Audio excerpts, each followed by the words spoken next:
నమస్తే, నేను ప్రత్యూష. మీరు చూస్తున్నారు ఎన్ఎస్ఆర్ న్యూస్. అసలేమనుకుంటున్నాడు ఈ పవర్ స్టార్ పవన్ కళ్యాణ్? తనకు తెలియకుండా ఎవరు సినిమాలు తీయకూడదని అనుకుంటున్నాడా ఏంటి?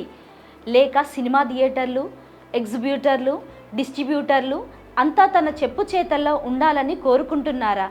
లేకపోతే ఏంటి మరి?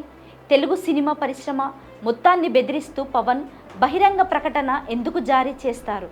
ఇదిగో ఇలాంటి మాటలే టాలీవుడ్లో హాట్ టాపిక్గా మారాయి.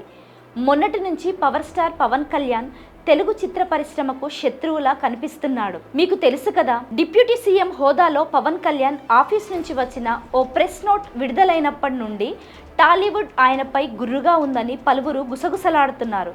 కూటమి ప్రభుత్వం ఏర్పడిన తరువాత చిత్ర పరిశ్రమ నుంచి మర్యాదపూర్వకంగా ఎవరు చంద్రబాబును కలవకపోవడంపై పవన్ కళ్యాణ్ ఆగ్రహం వ్యక్తం చేస్తూ ఘాటుగా స్పందించిన విషయం తెలిసిందే.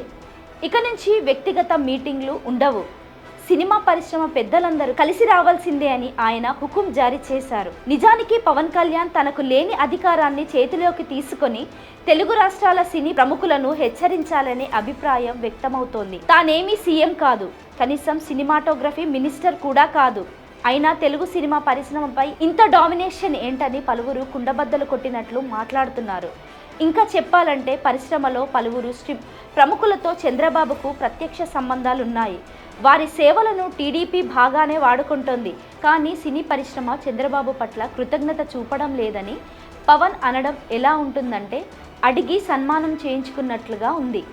అయినా చంద్రబాబును కలవకపోతే పవన్ కళ్యాణ్ ఫీల్ అవ్వడమేంటోనని దిల్ రాజు, అల్లు అరవింద్, దగ్గుపాటి సురేష్ బాబు, వై సుప్రియ, చిన్నబాబు, సి అశ్విని దత్, నవీన్ ఎర్నేని వంటి పలువురు బడా నిర్మాతలు అసహనం వ్యక్తం చేస్తున్నట్లు ప్రచారం జరుగుతుంది.